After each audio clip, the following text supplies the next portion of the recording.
तर म्हणतात माझा देश बिन डोक्याचा बाजार आहे. हिरडे चटणी कोरडी खातात आणि तेल दगड रोतात. नारळाचं शुद्ध पाणी गटारी सोडतात आणि नदीतलं घाण पाणी पवित्र म्हणून पितात.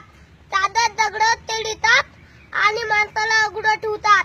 मेलेला साप गळा घालतात आणि जिवंत साप काठीने मारतात.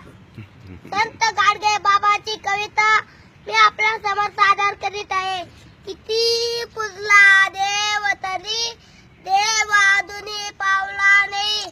किती पूजला देव तरी देव अजूनही पावला नाही. कुठं राहतो कुणास ठाऊक अजूनपर्यंत गावला नाही.